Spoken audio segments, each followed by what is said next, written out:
less than 10 questions on each, something like that.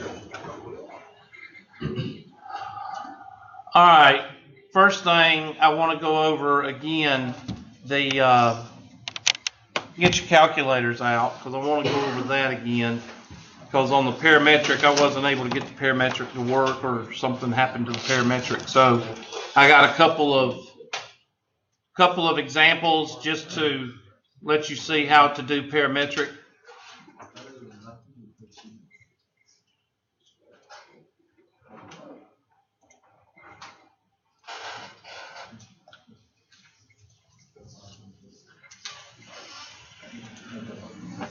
And we'll do x is equal to t squared,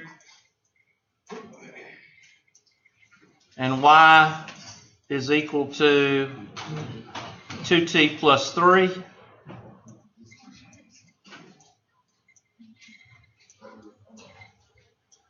And t is from -3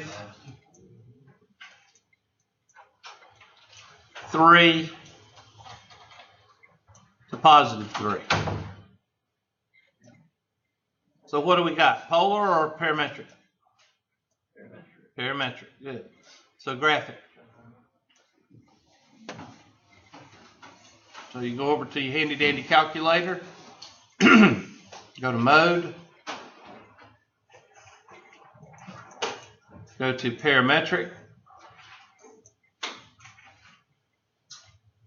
and type in y is equal to t squared and 2t plus 3, and go to window and type in your t min will be -3. I don't think that's what we were doing the other day. And +3. And graph. And there it is.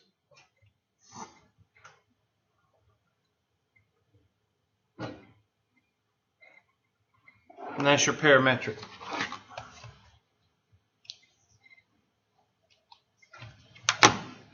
So one more. What? Plug it in again. Let's do the Y. Oh, I'm sorry. Right there. Or window. You'll see window or Y? Which one? You got that? Okay. T min is -3 to +3. And you should get that.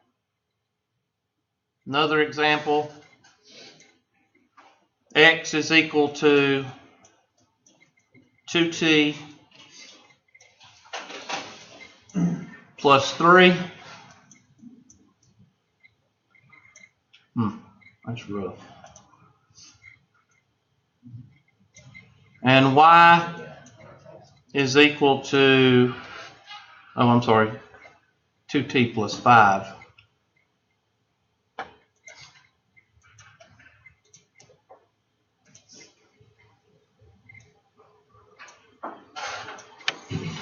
And y is equal to square root of 4 minus t squared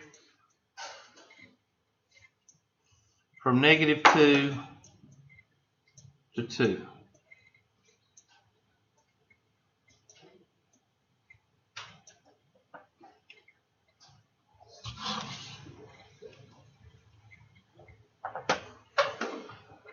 So y is equal to 2t plus 5.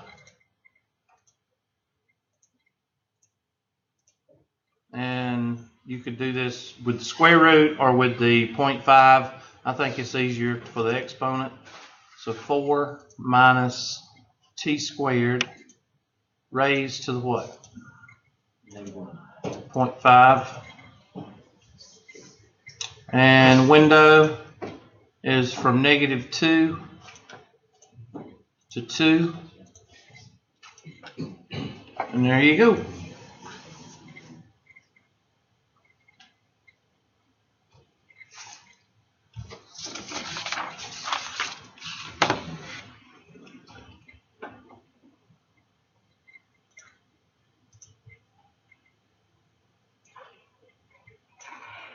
All right, there's your two examples of parametric. Now I want you to do R is equal to 5 sine of theta. That's awful.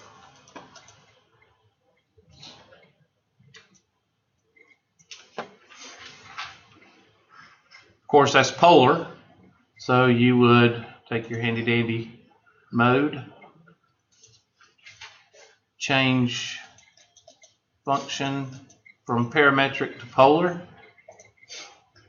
make sure it's in radians, and y is equal to r sub 1, and you type in 5 sine theta, close parentheses, graph, and there is your.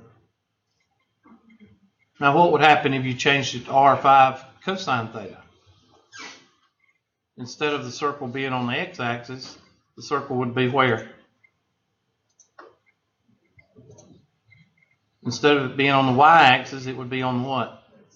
X-axis.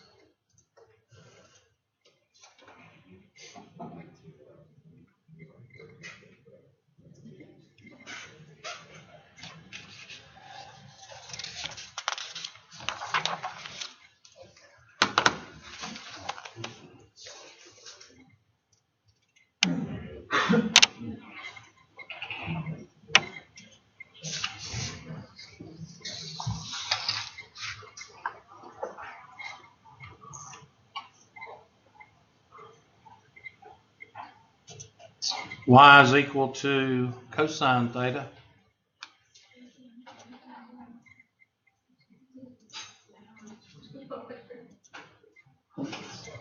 And sine of 2 theta.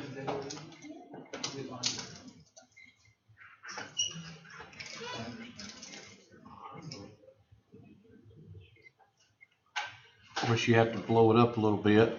It like did a whole bunch of circles instead of just one circle. Yeah. Like, is it supposed to do that? Yeah. Oh, yours didn't do that. Okay. Zoom. Well, hold on a minute.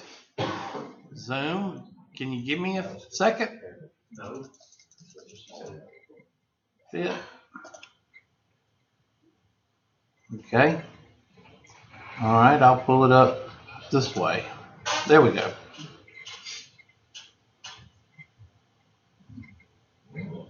No, I'm talking about Ain't that pretty? The last one, the little We've done past. That's in the past. I'm sorry. I know, but mine did a bunch of circles. That's why I was confused. Yes, it did. Oh, okay. Now, our sine 2 theta gives you the petal or the rose graph, whatever you want to call it. So if you want to take off the cosine, just delete that one.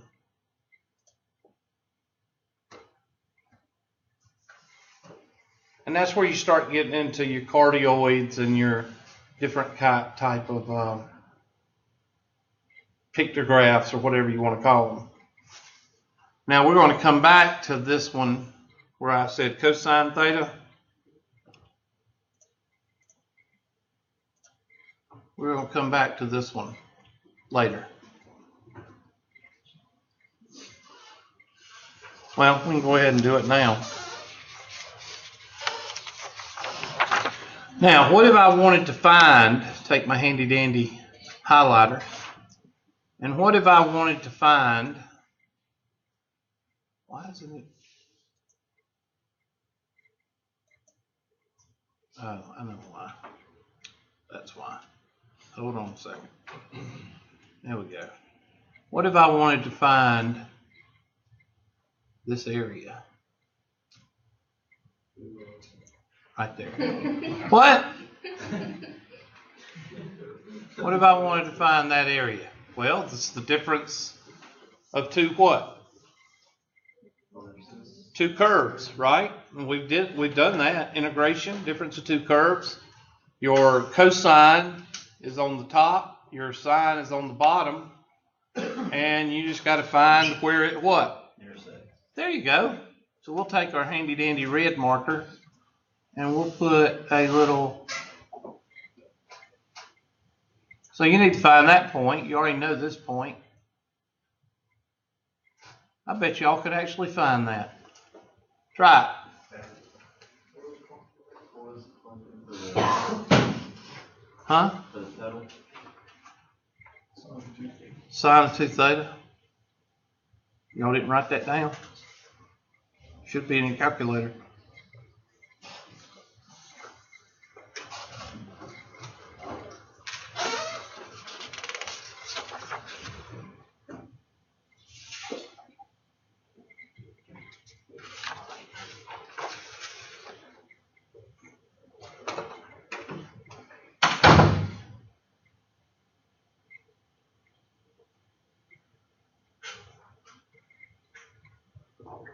Now there is a line. I'm going to go ahead and draw a line right here. I'm going to do it in halves. But between this point and this point, and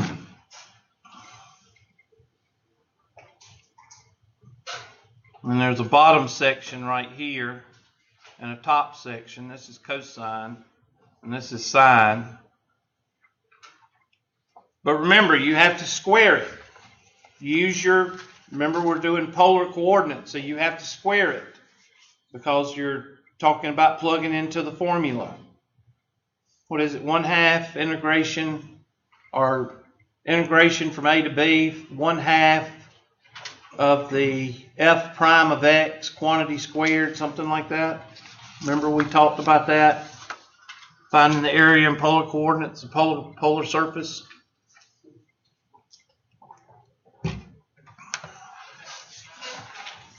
Look back in your notes. We went over that.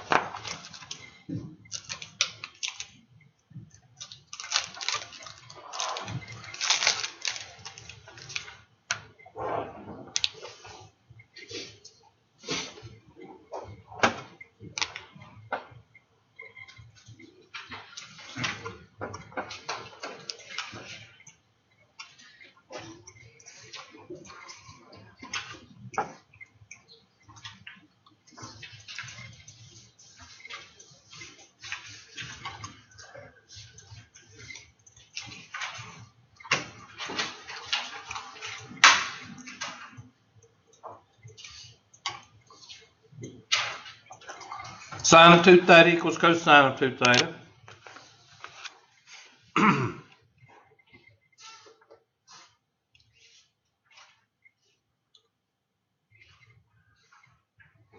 Now I could rewrite sine of 2 theta using identities.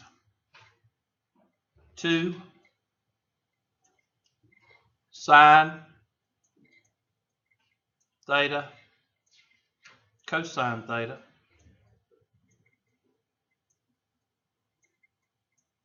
equals cosine theta.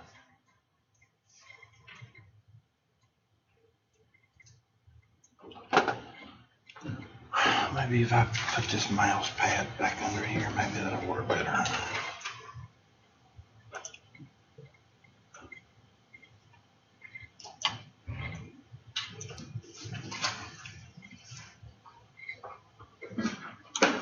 Now, of course, I'm going to bring the cosine over, so that's going to be 2 sine theta.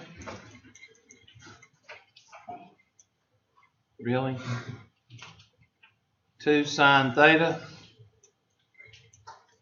minus, or cosine theta, sorry, minus cosine theta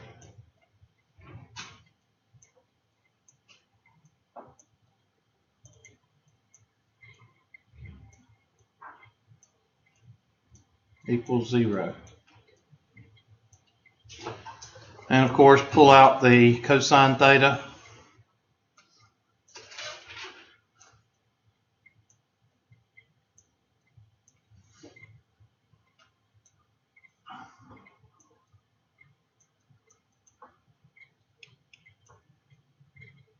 Two sine theta minus 1. So cosine theta is equal to 0. and 2 sine theta minus 1. Solve that. So cosine theta equals 0. And 2 sine theta minus 1 is equal to 0. So sine theta, 2 sine theta divided by 2, which is 1/2 sine theta is equal to 1/2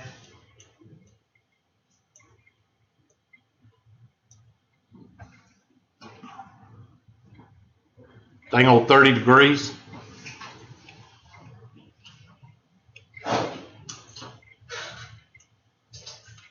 Or pi over 6. That's basically going to be your B, and 0 is going to be your A.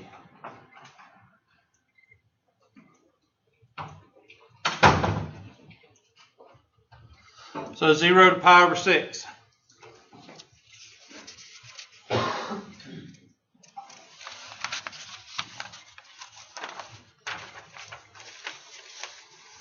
Now, this portion, I have to pull the calculator back up.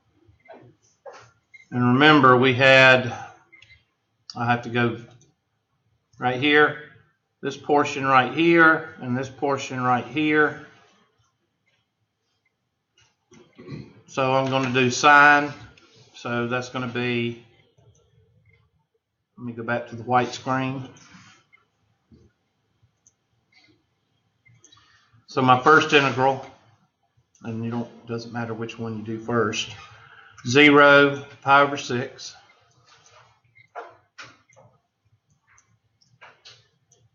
of 1/2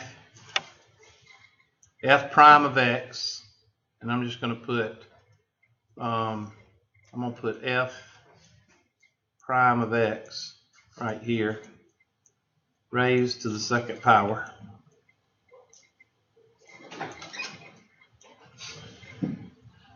Or d theta dx.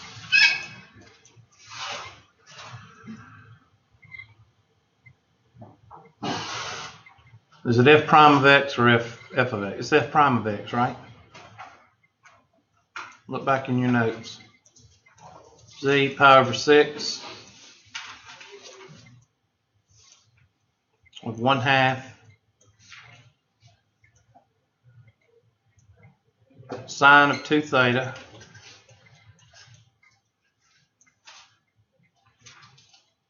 I'm going to put a prime there. I think you take the derivative. Somebody look.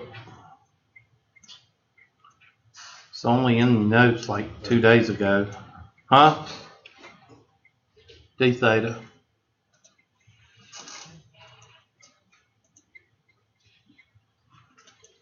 Okay, yes, Hubert. No, Hubert. I can't look in my notes 2 days ago.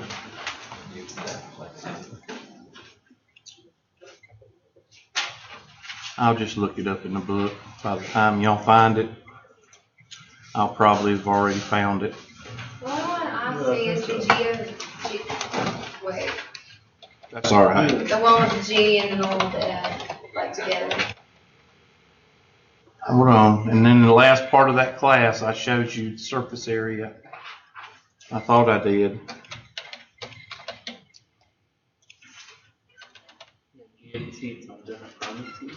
Yeah, that's what I have. Hold on.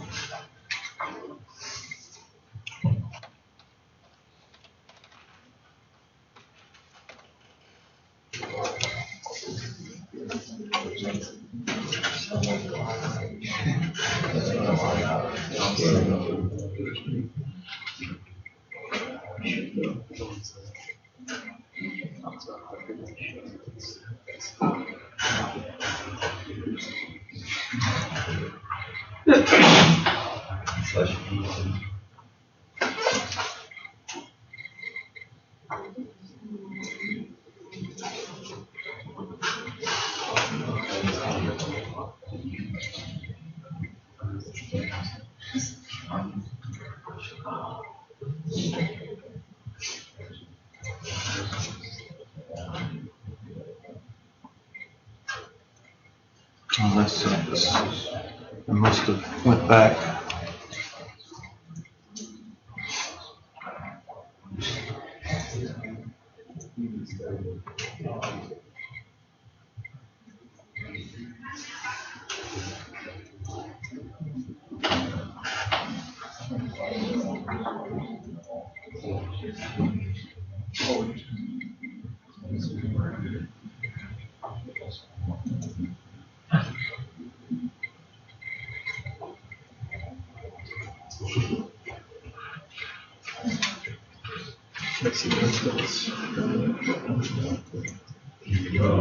Well, that's what we're doing.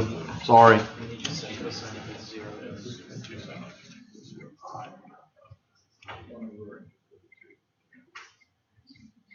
It's sine. I'm sorry. My mistake. Sine. There we go. Sine of 2 theta.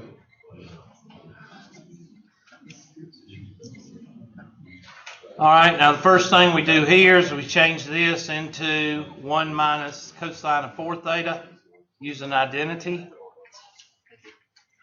0 to the power over 6. 1/2. And that becomes 1 minus cosine of 4 theta.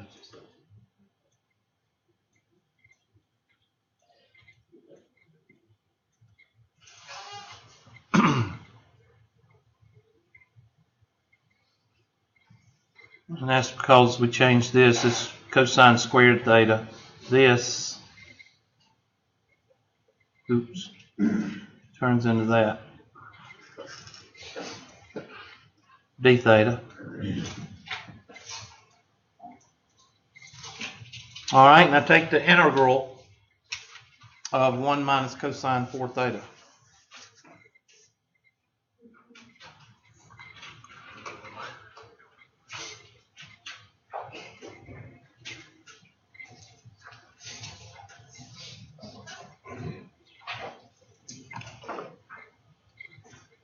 So pull the 1/2 out.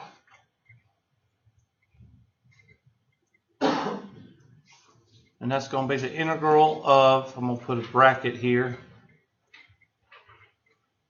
integral from 0 to the power over 6 of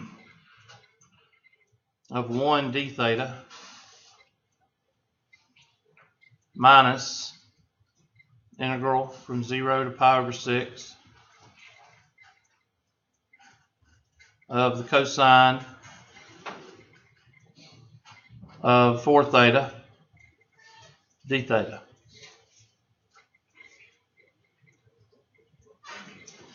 Of course, y'all should be able to do those. I'll do the first one. First one's theta. Hope that helps y'all out.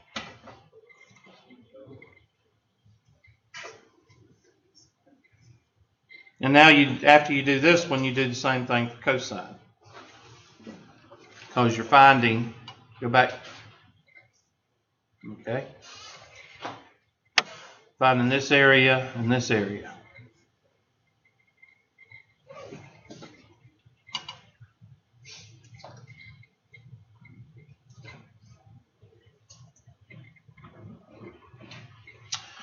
So you're going to get 1/2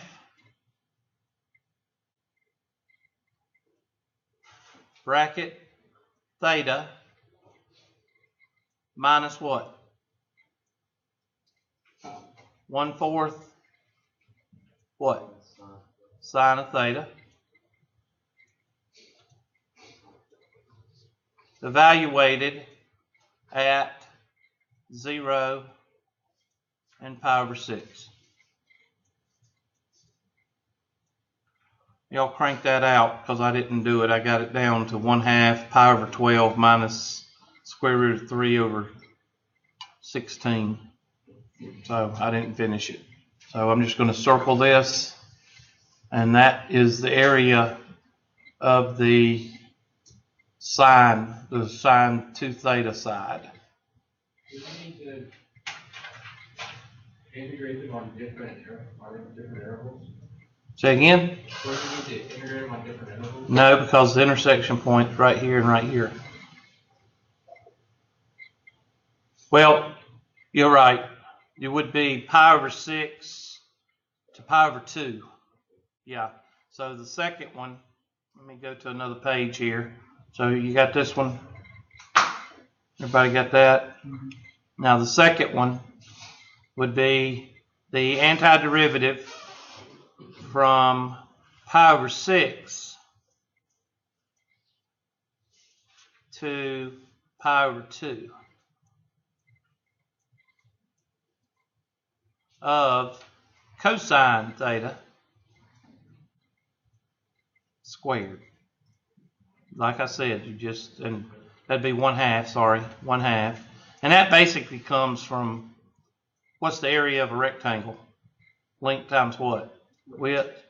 So that's where you're getting the squared and the 1/2 base times the height. So you see where that's coming from. D theta. Okay, now do that one. Again, you're going to take that cosine squared theta and change it into 1 plus cosine 2 theta. So just find those identities. There's like 3 of them. I think it's called double angle identities or something like that. So pi over 2, pi over 6, 1/2. And this is going to be 1 plus cosine of 2 theta.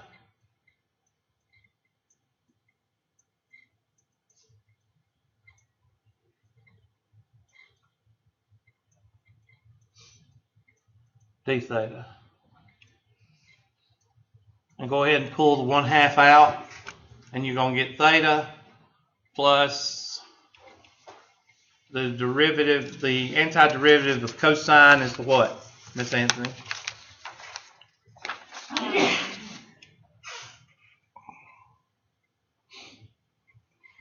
Negative sign? I think it's negative sign, isn't it? Oh, That's 1/2. And then I'm just going to set this up. Pi over 2, pi over 6 of 1 d theta plus, which one is it? Did you find it? I thought you'd refer to your sheet that I told y'all to copy. Mr. Schaller, do you have that sheet? Yeah. Good. What is the antiderivative of the cosine of 2 theta? Or cosine of theta? Sine. It's a sine. oh. I never did say it was. I said, I thought. Negative. I don't have my sheet. Do you have your sheet? Yeah. Where is it? I wrote it down in Mhm. here. I have it at the top of the What did page. y'all say students were? What is it? No, I have Lazy. it down. Just back here somewhere. Okay. Cosine of 2 theta. D theta. And you don't crank those out. And the whole point is, after you do that, you take the 2 areas and what do? Add them together. Now, the whole purpose of this one problem is to show you that you're taking a polar coordinate system, and you're finding the area. Difference between this and f of x is if you were in a regular Cartesian coordinate system, you would be doing the top one minus the bottom one. Okay? And in this one, you have to take the function and plug it in to square it, and then take the antiderivative, because those little hairs are going here and little hairs are going there. Again, it's a polar coordinate system, so you have to think differently, because you've got this theta right here, and that's your measurement. Okay, just like the parametric. Parametrics A little bit different also. I'll go ahead and do a parametric for you.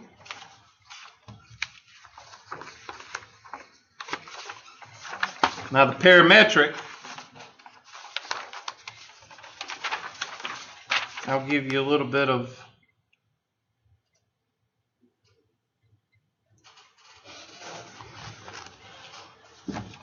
you take a grid system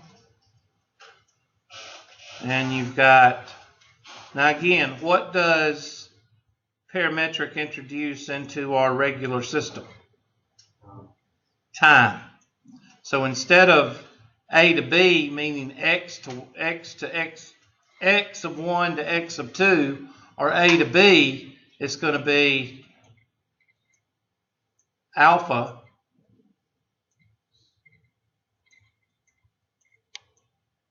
and beta, because it's in terms of time. Now, what I like to tell students is, remember the stopwatch guy. Okay? Some of you ran track, some of you played football, some of you didn't do anything. But the whole point is, when you're running track, or when you got a race car, or when you're owner of a racehorse, or something to that effect, you've got a racetrack. Who's the most important person? The guy that's taking the what? The time. All right, remember that, because that is who dictates everything. So alpha and beta, as soon as you get into parametric equations, as soon as you get into x, y, and z coordinates, time is going to be your dictator. The guy with the stopwatch, remember the guy with the stopwatch, he is going to dictate everything. So alpha and beta is in terms of time. You got x equal to a function of time, and you've got y equal to a function of time.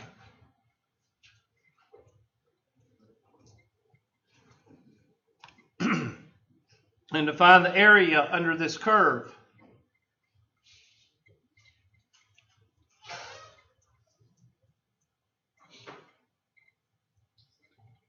the antiderivative of alpha and beta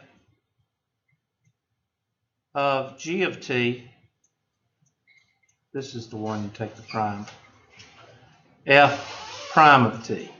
I tried to tell you that one earlier, but you didn't know. You were in wife mode, I'm sorry. Oh, God. And I just cut you out. All right. G of t times f prime of t. So this is the formula for finding the area under a parametric curve.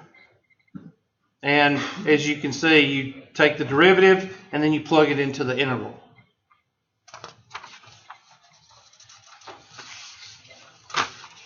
What difference would it make if you were to use f of t, t prime? What? What difference would it make if you were to use f of t, t prime? F of t, t prime of, what are you talking about? Like instead of, like the formula is g of t times f prime. What if you were to do it backwards as f of t times g prime? Well, you can try that on your first problem. I haven't done it, so I don't know. I don't know if it would cause a problem or not. We would have to try it and see. All right, let me give you an example. Here is x is equal to, this looks very familiar. Did we do this one? T minus 1 over t.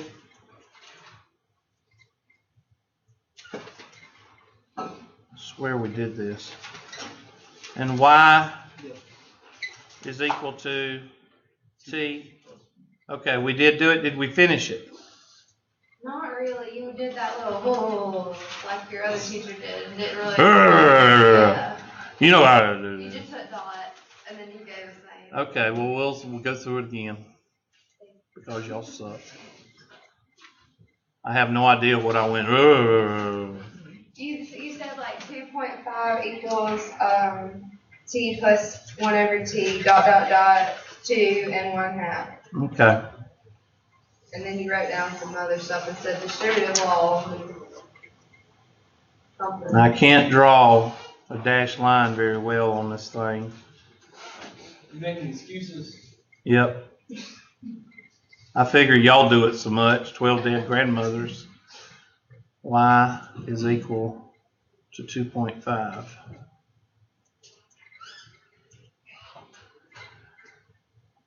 And I think we figured out if you set 2.5,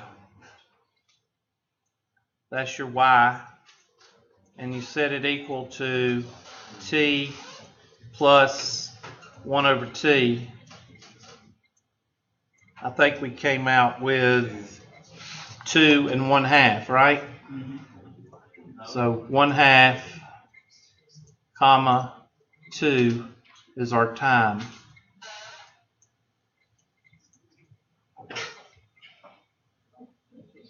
I think we did that.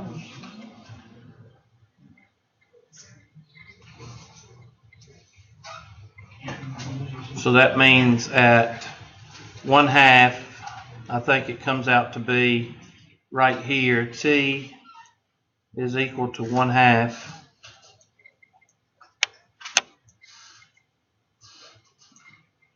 And t is equal to 2.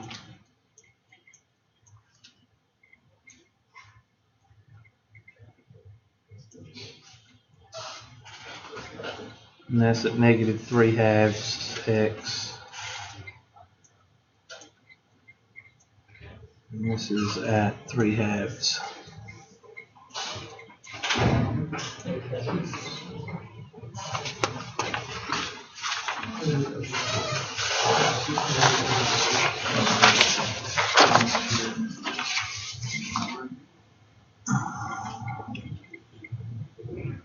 So to find this area,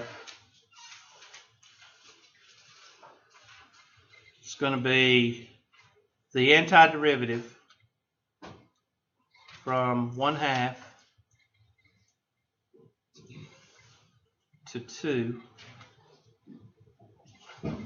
of 25 or 2.5 minus y dx.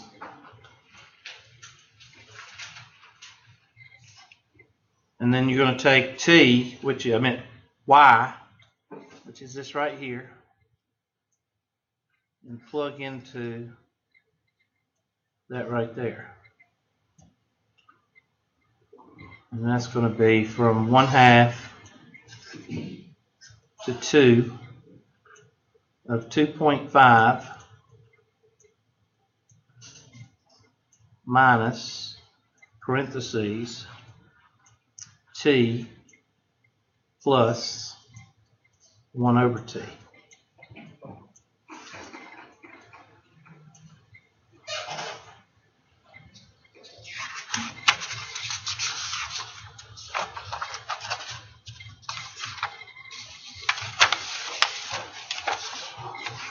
And then you're going to take the derivative, because that's your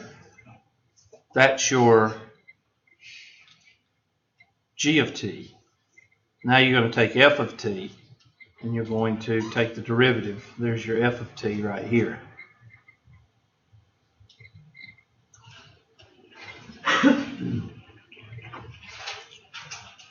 I have a question. When we did this last time, we did 2 minus t plus 1 over t. So is it 2 or 2.5? 2.5, I'm sorry. It is 2.5? It's 2.5 because here's your curve. Your curve, if I sketch the curve, it looks something like this. If you was to graph the curve, there it is. Okay. So it'd be 2.5 because this dashed line is 2.5 minus your other curve, which is this right here. And this is your g of t.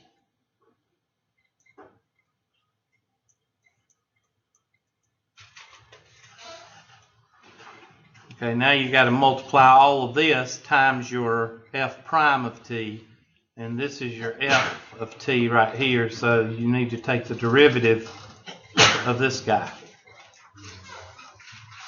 And we'll do that on the next page. I don't need a calculator, so I can make this big. How did I do that? Huh. I don't know how I did that. So the next page is the antiderivative from, I forgot the time, 1/2 to 2, 1/2 to 2 of 2.5 minus, oh, we didn't finish it because we got to do a bunch of distributive law and everything. Yeah, you just write down distributive. Okay. 2.5 minus t plus 1 over t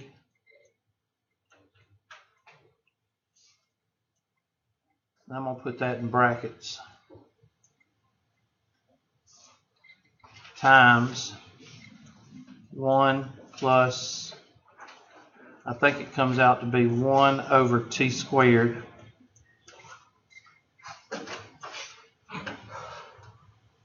dt.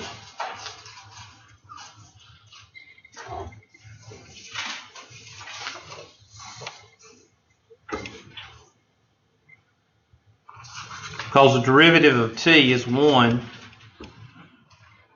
and the derivative of 1 over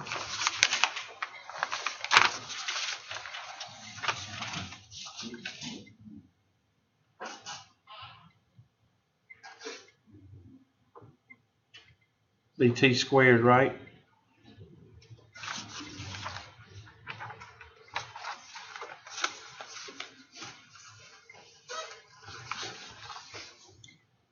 And now you just distribute the negative.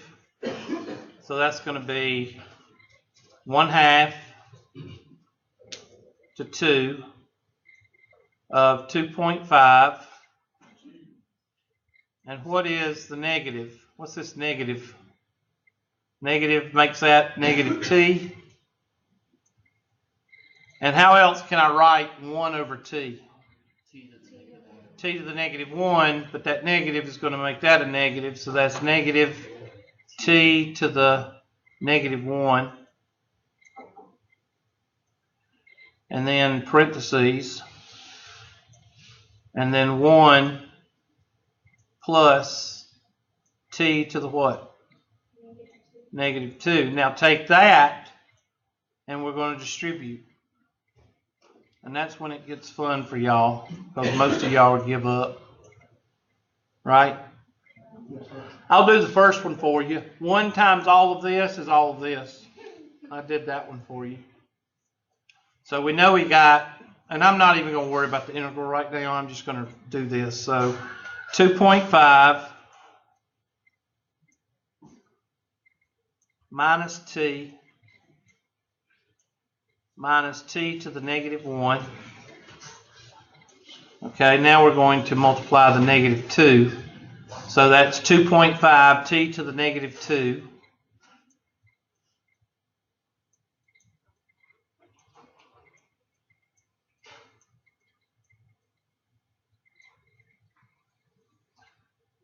T to the negative 2 times negative t to the 1 is what? Negative t to the negative 1. Negative times positive is negative. And 1 minus 2 is negative 1. What's negative 1 minus 2?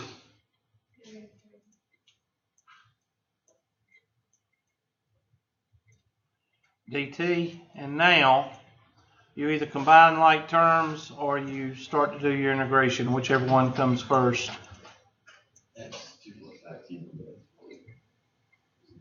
Right here. What? Where's 2.5? Where? Okay, I don't know what you're talking about. This is negative 2 right here. I'm sorry. All right, you want to be persnickety, okay? Fine. Don't follow along what I say. Just look, okay? See, that's what you did last time. Ooh. All right, now, I don't know if we can, that negative one, what's negative? That looks like you can do something there, but that's about it. So 2.5 minus t to the negative 1 minus t to the negative 1 minus t to the negative 1 is minus 2t to the negative 1. So that takes that out, takes that out, takes that out, takes that out. Plus 2.5t to the negative 2 minus t to the negative 3. Now, of course, the whole point of me showing you this is not, so the point of me showing you this is just to see what you're going to be doing, plugging and chugging, and then you're still going to fall back on what? Your algebra. So if you suck at algebra, you're still going to suck in Calc 3. Okay? By now, you should not suck at algebra because we've pretty much reviewed algebra. But what I want to show you today is this. And this is the volume. Okay, but this is going to be, what's that going to be? 2.5t minus t squared over 2. Oh, this one's going to be negative 2t to the what? To the 0? Y'all tell me, what does that come out to be? Negative 2t to the 0? That cancels out? I don't know. You have to... Yeah, it would just be negative 1, what? yeah, the 2 would just be negative. Negative 2, yeah, you're right. And then this comes out to be 2.5t to the negative 1 over negative 1. And then this is negative t to the negative 2 over negative 2. And then evaluate at 2 1/2. Now, I want to introduce volume. Now, what does volume introduce to an equation? Third what? Third dimension. All right, you've got volume under a surface. Here's your two-dimensional graph, and of course we did area. And since first semester calculus, you know that the antiderivative, use your hairs, you know, these little rectangles that are about the width of a hair, integration from a to b of f of x dx. Length times what? Width. The width of your hair, this is the width of the hair, times the height, which is your f of x. So everybody remembers that. But now we're going to add that third dimension. And instead of just an area, which would be in the xy plane, let's say this is the x, this is the y, and this is the z. The xy plane, here's your sheet of paper. Let's say just a sheet of paper right here, sheet of notebook paper, and you're finding the area. Well, that's fine. That's how you find, here's your y or your x, and you go from a to b, here's 0, and here's b, and you go from 0 to b, or b minus 0, and you evaluate those hairs going just like this. Everybody with me? But let's add the third dimension to it, and instead of having this, let's say we have a sheet of paper. Let's see if I drew it. Yeah. let's say we have a sheet of paper that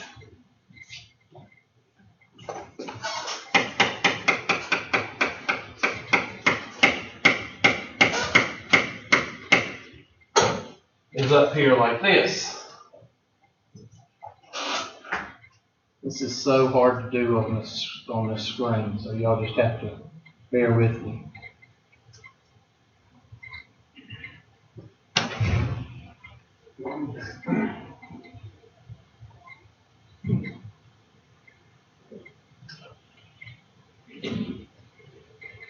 Okay, there's a sheet of paper. It's kind of bent over like a curve, like this.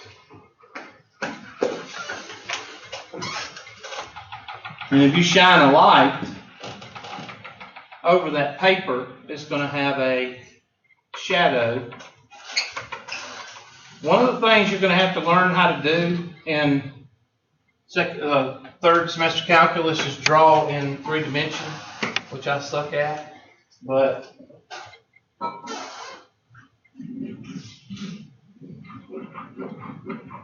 okay, that paper casts a shadow. And we'll color the paper.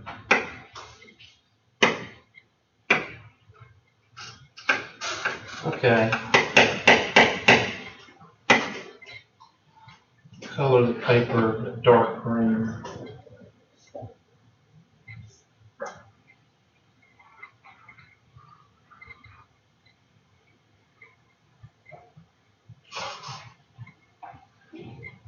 Okay.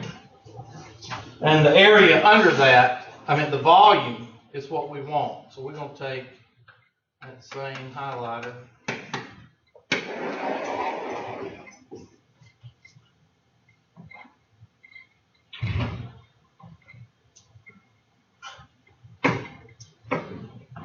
I wish somebody tell me why that keyboard keeps coming up. I don't know if I can do this or not. Have confidence in yourself.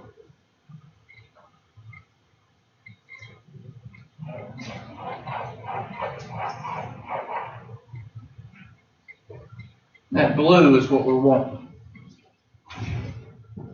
So the best thing I can tell you is like a fish tank with a curved top on it.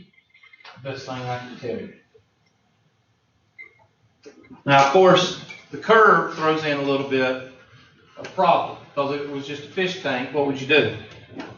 Length times width times height. So, now, this is where it gets a little bit tricky. All right, let's say that you have a line that makes this line. Now, think of the XY plane. We're talking about the sheet of paper. Blame it. This is supposed to be up here. I made a mistake. I'm sorry. This is supposed to be like this. I messed up. That's why it helps. There. The yellow part's supposed to be right there. My bad. Just use your imagination.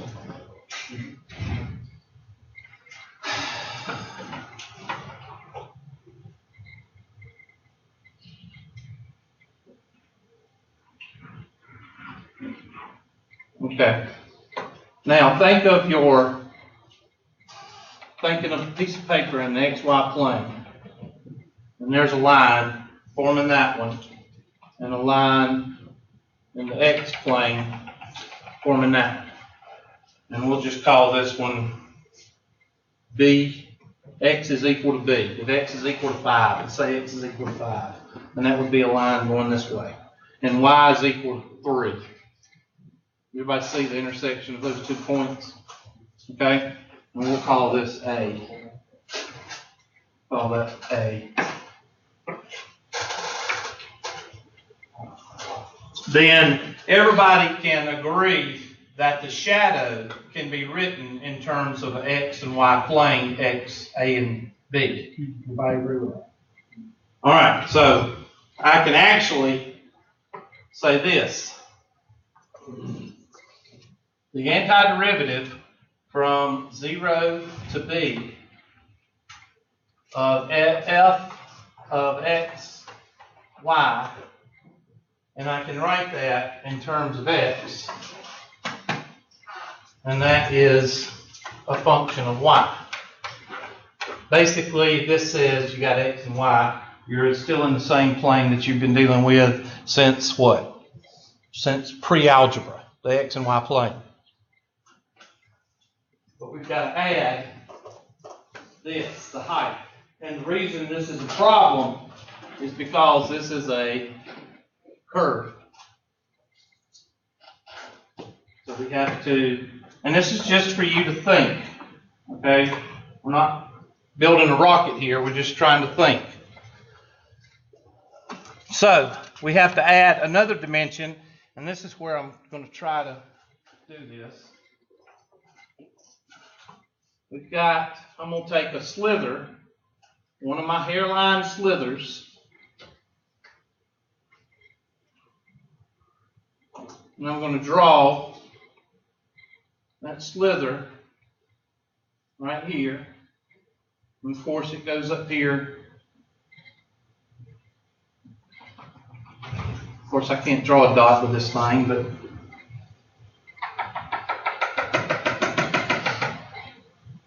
right there's my slither.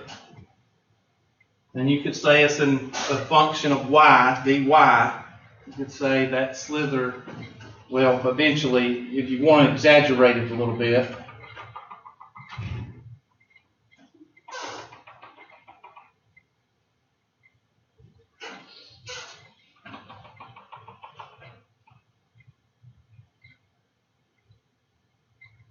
I'm trying, people. You just have to.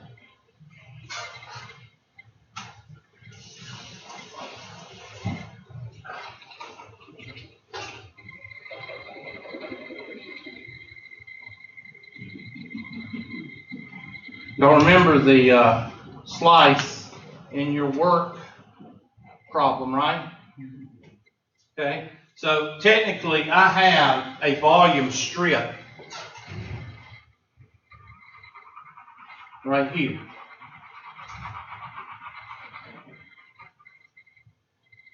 Okay, there's my volume strip.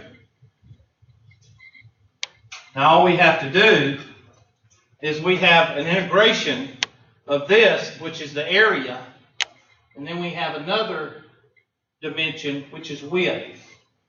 So basically we have not one integral, but what? Two integrals. All right. Now you can, that's the best way I can explain it. All right.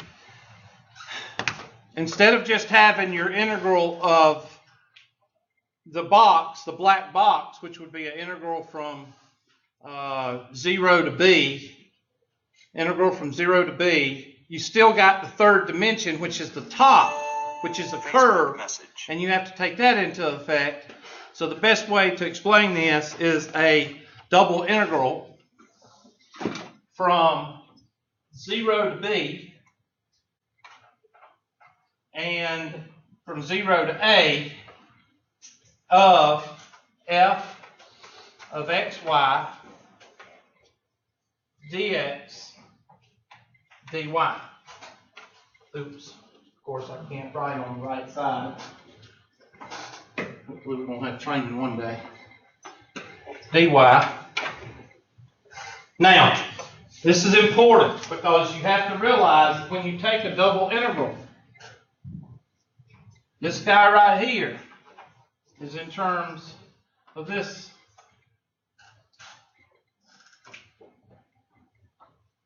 And this guy right here is in terms of this.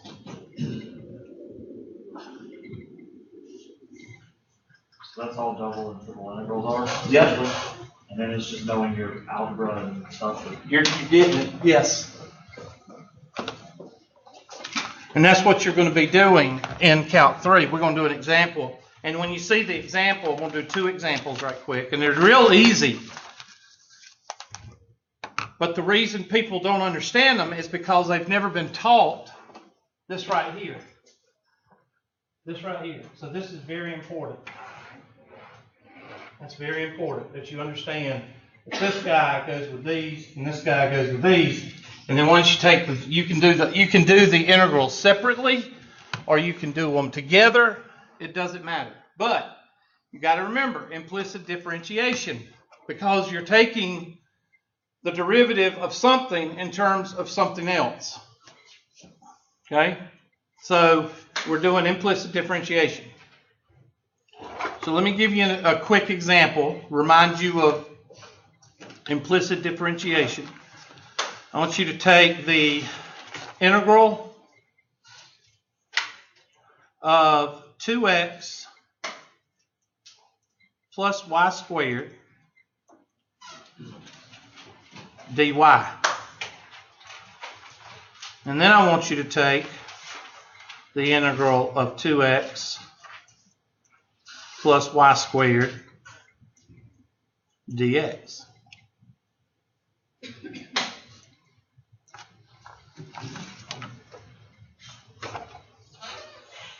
Right quick, look at the previous problem. What's this? Dx, and what's this?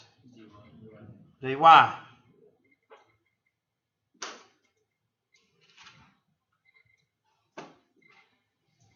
So like I said, you can do them separately or you can do them together. In this one, we're doing them separately.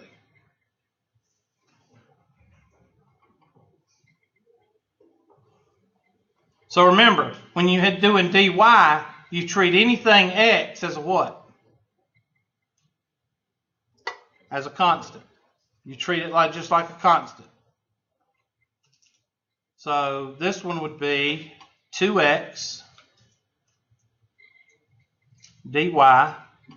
You could break it up into 2 plus the antiderivative of y squared dy.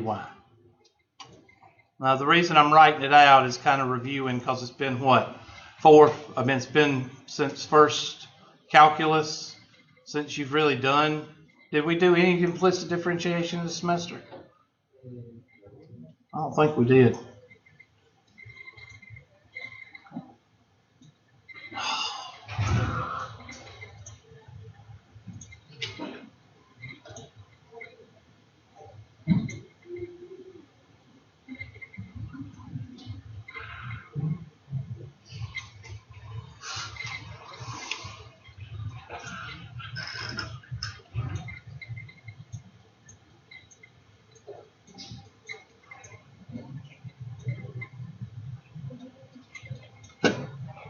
Dx.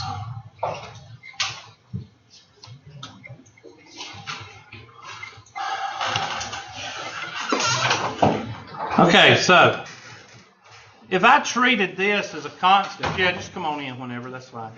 If I treat 2x as a constant, what am I going to do with it? Pull it out. So that'd be 2x antiderivative of dy plus, well, I can go ahead and take the derivative, the antiderivative here. That'd be y cubed over what? 3. Y cubed over 3. And then this would be what? Y. So my answer here is 2x times y plus y cubed over 3.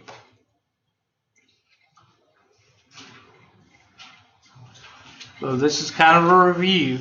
I just took the derivative of this function in respect to y. Now I'm going to take the antiderivative. Now I'm going to take the antiderivative of this function in respect to x. So therefore, y is treated as what? A constant. So 2x dx plus y squared antiderivative of dx. So what is the antiderivative of 2x?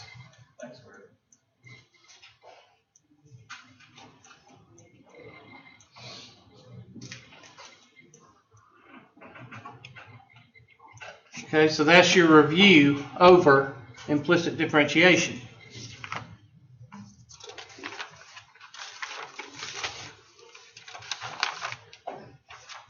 And your final problem of the semester. a question. No, Is this gonna be on the exam? I'm sorry. What? Are these gonna be on the exam? Yeah. Parametrics? Yeah. 1, 3. I'm not going to go into details. I'll give you one like this, and I'll give you one. The homework questions you're doing will be, and what I've assigned today will be on the test. So if you can do the homework that I've assigned the last couple of sections, then you'll be okay. If you can't, then you're going to fail.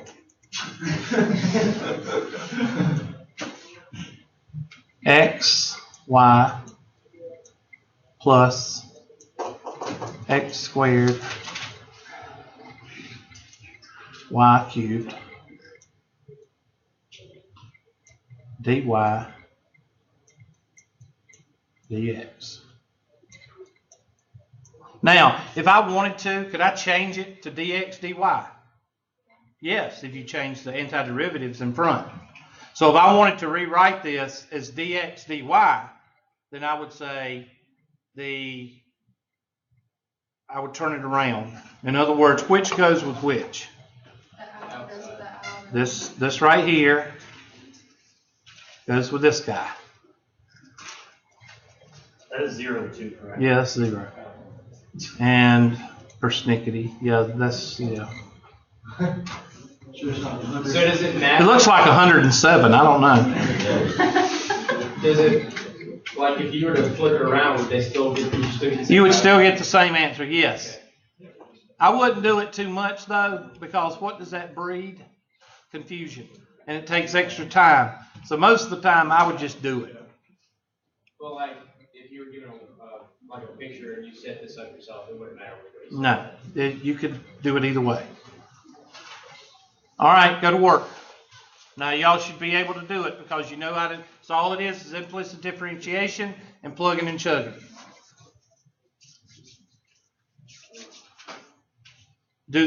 Work your way, it's just like parentheses. Work your way which way?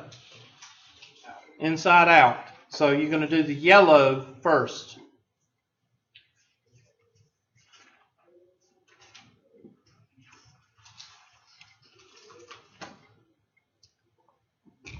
So you're going to take the antiderivative of the function in respects to y. So that means x is going to be treated as a constant. So if you have to write it out and separate it, do it.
All right, what's the antiderivative of y?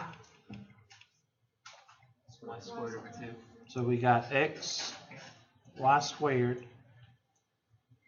over 2 plus, what's the derivative, antiderivative of y cubed? Y to the 4th over 4. And there you go. Used a little bit too much room. 0 and 2. All right, now right quick, somebody has the question, whoa, what do I do now? Well, what do you do? You tell me. Well, you Give up? Good answer. can take out the x's and You plug in the 2 and 1. Plug in the 2 and the 0. What'd you say? well, can't you take Oh, you're doing it all together. I can't do it all together. Never mind. You got to do this first. You got to plug the 2 in because what's going to happen is when you do 0 and 2 for y, what is that going to do to your y's? You get them out, and then you take the derivative in respect to x, and it's easy peasy. Japanesey. Oh my gosh, I'm a racist. Mr. Schaller, can I come over to your house? I'm a racist. I said Japanesey. Can I come over to your house? I'm not racist. Yeah, you lock your doors at night. At least I'm growing my hair out now. So You hippie.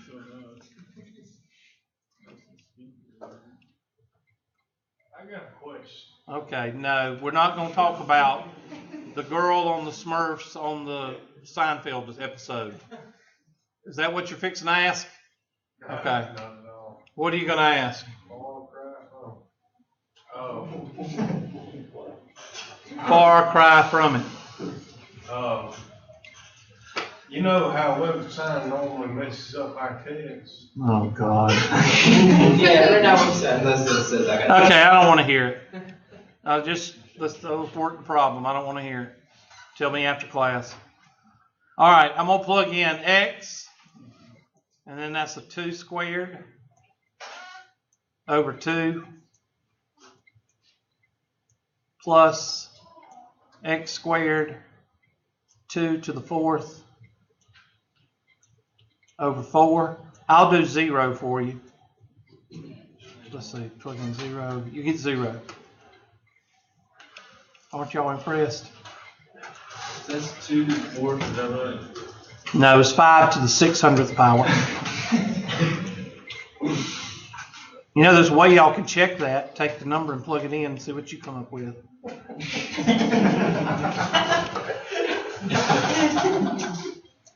dx. All right, so that gives us 3 to 1 of, what is that? 4 divided by 2 is what? 2x.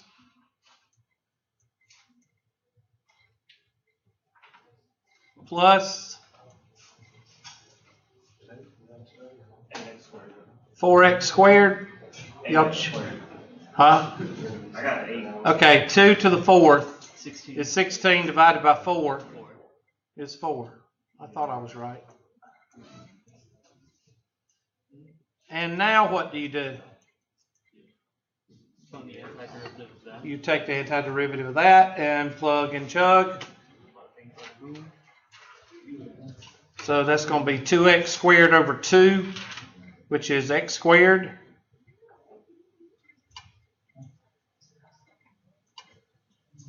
Plus 4x to the 3rd over 3, evaluated at 1 and 3. It's x to the 5th.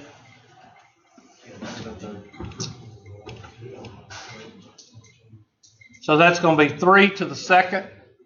I'm going to let y'all finish it. I come out with about 42 and a third, but y'all can check it right quick.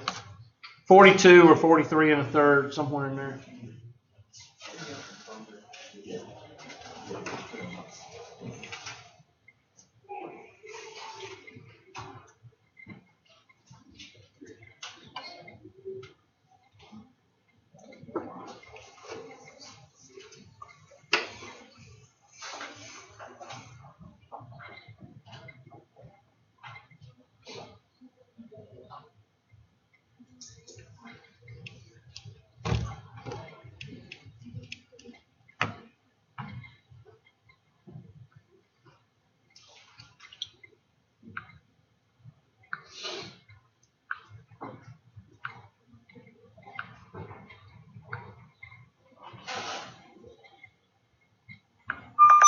You have a work email.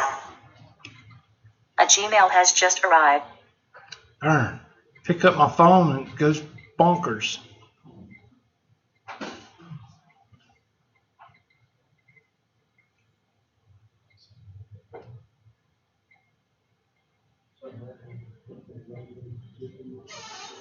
I got 47 and 1/3.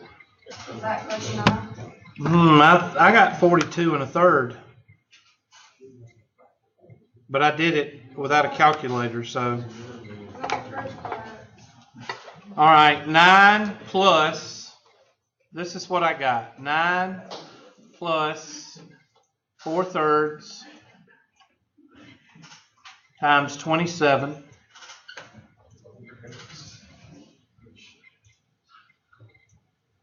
minus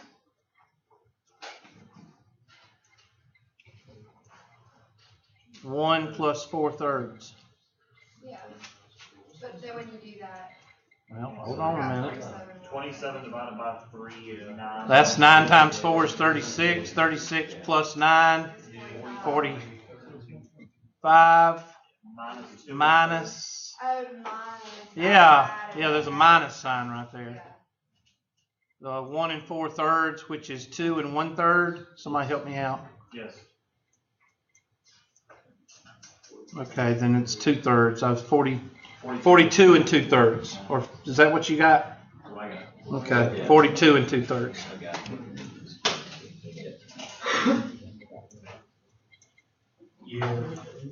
Now, the whole purpose of these last 2 or 3 days is for you to make sure you understand the difference between Cartesian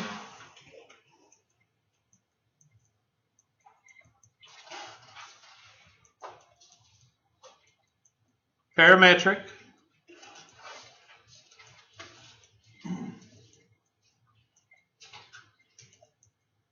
and what? Polar. Now, also, you also need to realize that you're going to be taking the derivative, you're going to be taking the antiderivative, and you're going to be plugging that into another derivative or antiderivative, and you're going to be asked to take the double derivative, antiderivative, which is basically equal to the what? Huh? The antiderivative, the double antiderivative is equal to the what? The volume. Okay? Now, I've tried to pretty much pick out the most important parts of whatever unit we're in. Whatever unit. Mr. Schaller, y'all look in your thing and tell me what unit we're in. Arc length, surface area, double derivatives, which is volume, polar coordinates, and parametric. Which unit is that? Unit 3. Unit 3. So I will put a Unit 3 test up. It will be due the end of finals, which is the what? Second? Third. No, second, because I've changed it. It's going to be the second, because y'all are going to give me all those excuses, and I'm not going to, and I got to turn in, or I hear, and I don't feel like listening to that. So, If we bring you a jar clear, what? if we bring you like a jar clear, we can get it third. No, because I don't want to listen to. I got rid of that 4 years ago. I don't want to have to listen to it again. But our final exam is still the third. It'll be the second. It'll end the second. The on-time. Hold on a second, and I'll pull up. Unless, I mean, I got 8 minutes, and y'all are like having convulsions, so you need to cut it out, because then I'll call you rude, and then that'll be like 5 points off your final grade.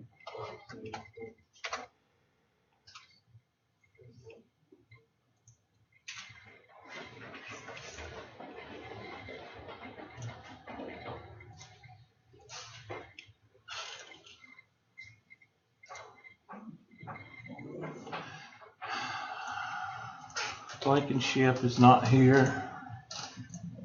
Bolt's here. Brooks is here. Brown is not here.